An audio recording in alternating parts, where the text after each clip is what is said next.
Cerita berkancut setelah pohon giok bayi menyerang dengan cahaya giok ke arah semua orang. Sementara itu hampir setengah individu yang mencoba keberuntungan memetik buah giok bayi musnah menjadi genangan darah. Jelas saat ini yang tersisa adalah seseorang yang memiliki kemampuan bertahan. Saat ini terlihat di masing-masing orang terlihat perisai dari kekuatan roh, seperti mirip perisai roh transparan Joyuan yang telah melindungi mereka dari serangan roh pohon giok bayi. Di sisi lain dengan perisai yang mereka bentuk, mereka maju ke pohon giok bayi sedikit demi sedikit. Namun tiba-tiba pohon giok bayi mengeluarkan dua gelombang serangan cahaya yang lebih kuat daripada sebelumnya. Dan seketika serangan itu menghancurkan beberapa perisai dari individu yang lain dan kembali merubah mereka menjadi genangan darah. Sementara itu saat ini, Joyuan dan individu lainnya yang masih bertahan hanya berjarak 20 kaki dari pohon giok bayi tersebut. Dan mungkin sebentar lagi mereka akan mencapainya. Sementara itu semua orang yang berada di tepi danau, mereka menyaksikan dengan ekspresi menahan napas dan hanya bisa diam menyaksikan apa yang terjadi. Di sisi lain mata Joyuan menatap pulau kecil di tengah danau. Semakin ia mendekati semakin tegang tubuh Joyuan. Selangkah demi selangkah Joyuan dan individu lainnya yang selamat menuju ke pohon giok bayi. Dan saat ini jaraknya hanya 10 kaki dari pohon giok. Namun tiba-tiba saja lagi-lagi pohon giok mengeluarkan serangan dengan menyapu mereka dengan cahaya yang melingkar. Seketika Joyuan dan yang lainnya langsung dilanda cahaya giok kembali. Tiba-tiba saja suara berdengung terdengar. Pada saat yang sama pandangan mereka menjadi gelap dan kabur. Saat ini sebuah gurun dengan cepat muncul di depan mereka setelah memasuki sebuah dimensi.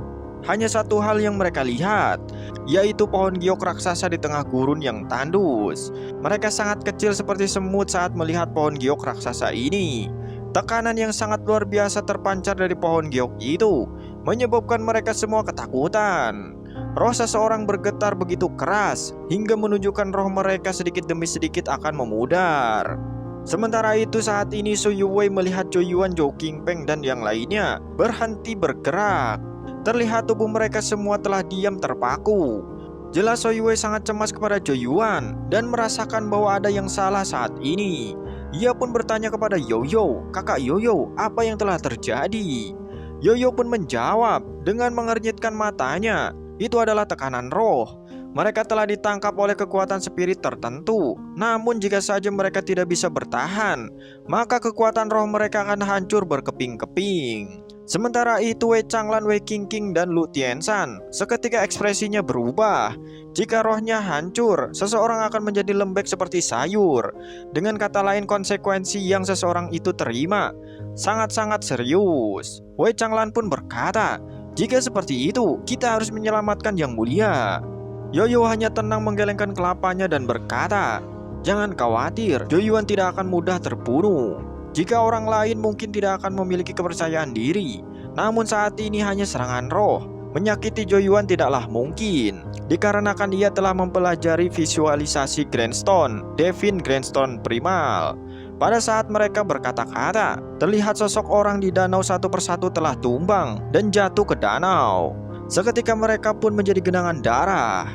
Waktu berlangsung cukup lama, dan saat ini orang yang tersisa hanya Joyuan dan Zhou Qingfeng. Pohon giok yang tinggi menjulang terlihat di depan mereka, dan saat ini tekanan gelombang menyapu ke arah mereka semua.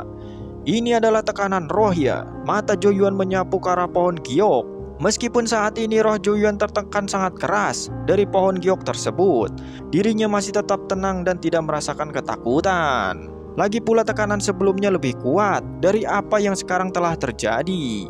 Joyuan pun kembali berkata, "Jika seperti itu, maka aku akan menunjukkan teror yang sebenarnya."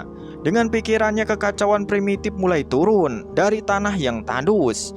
Dan seketika muncul batu ilahi yang berbintik-bintik saat bayangan batu tak terbatas perlahan-lahan turun. Dengan batu ilahi ini membuat semuanya menjadi menguap, berubah menjadi ketiadaan. Sementara itu pohon giok bayi membeku karena kaget saat melihat batu giok ilahi yang perlahan-lahan kecil dan menjadi kecil.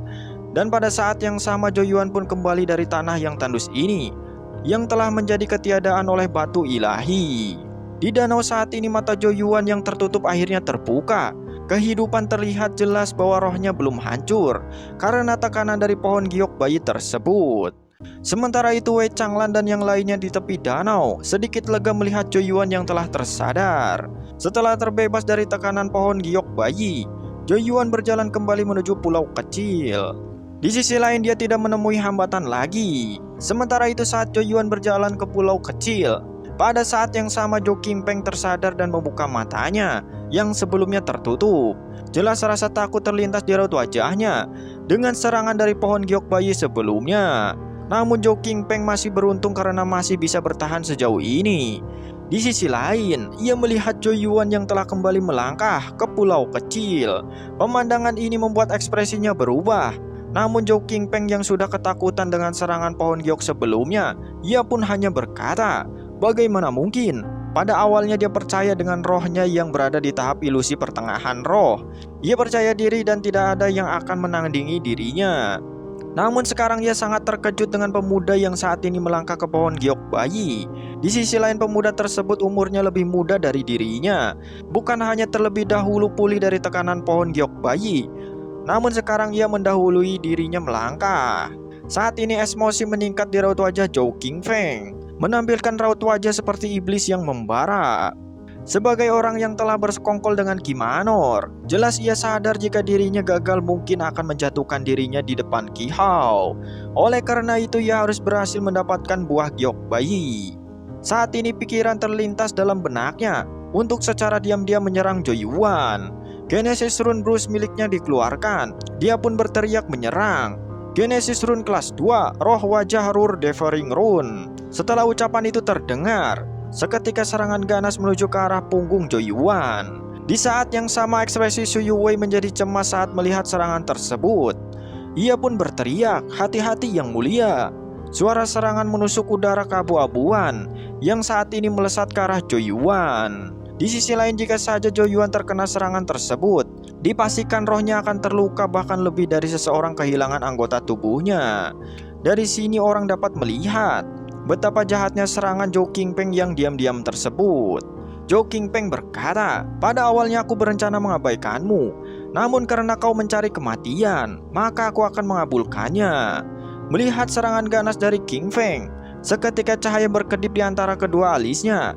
Tanda cahaya segera muncul. Itu adalah sebuah Genesis Rune yang Zhou Yuan telah siapkan sebelumnya.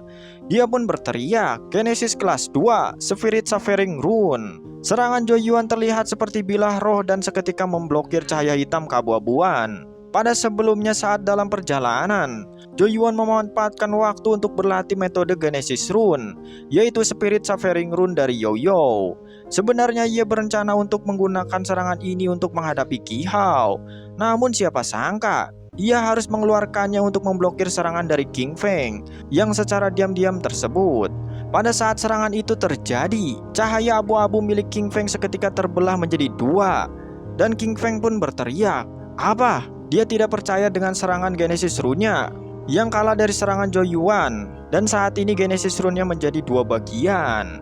Ia pun berkata sambil terkejut, tahap ilusi roh pertengahan. Jadi kau juga adalah tahap ilusi roh. Zhou Yuan hanya menatap dingin ke arah Zhou Qingpeng. Cahaya di alis Zhou Yuan berkedip. Seketika cahaya hitam buram melesat ke arah dahi Zhou Qingpeng.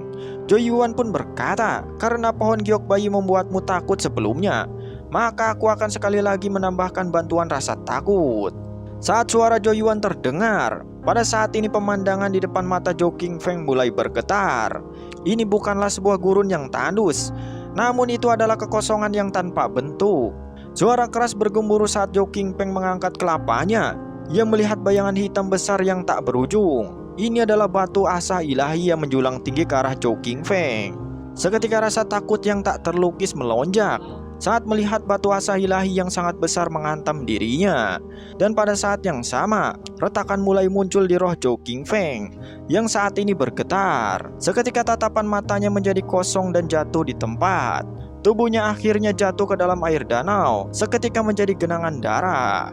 Seketika orang-orang di tepi danau menjadi sunyi saat mereka saat ini terkejut apa yang telah terjadi. Mereka tidak dapat menyangka bahwa Zhou Qingpeng akan berakhir menyedihkan seperti ini. Jelas ini bukti betapa kuatnya seseorang Zhou Yuan. Ki Hao pun di tepi danau berkata dengan emosi seperti es, orang yang tidak berguna. Di pulau kecil, Zhou Yuan melihat tubuh Zhou Qingfeng yang telah menjadi genangan darah. Pada saat ini Zhou Yuan tanpa basa-basi kembali melangkah dan berjalan menuju pohon giok. Ia pun mengangkat kelapanya. Saat ini melihat 2 buah seperti kristal buah giok bayi. Seketika wajah Zhou Yuan dipenuhi dengan gembira. Ia pun saat ini akan memetik buah giok bayi tersebut. Namun sebelum memetik buah giok bayi, sebentar. Ia melihat ke cabang pohon lain, dan saat ini ia melihat sebuah cincin perak kusam yang tergantung. Riak samar yang aneh berdenyut dari cincin kusam tersebut. Zhou Yuan pun berkata, "Apakah ini?" Ia menatap kosong ke arah cincin perak yang berkedip-kedip. Cahaya dari cincin perak sedikit asing bagi dirinya. Namun saat ini keraguan muncul di wajahnya. Saat ini kuas Yuan surgawi di tangannya tumbuh. Dengan gerakan lembut dari Zhou Yuan, ujung kuas Yuan mengambil cincin perak dari cabang pohon tersebut. Zhou Yuan mengulurkan tangannya saat mengambil cincin perak tersebut. Rasa dingin pun seketika menembus kulit tangannya. Saat ini dia memeriksanya. Ditemukan sebuah pola yang tampak kuno pada cincin perak yang kusam mengeluarkan aura yang aneh tersebut. Sementara ini, ia memegang cincin itu seketika kekuatan roh di antara alisnya berkedip dan tampak menjadi semakin kuat. Zhou Yuan pun berkata, cincin ini dapat memperkuat roh seseorang. Pada saat yang sama ia pun melihat pohon giok bayi yang sekarang ini spirit rohnya menjadi semakin melemah saat cincin perak kusam itu diambil.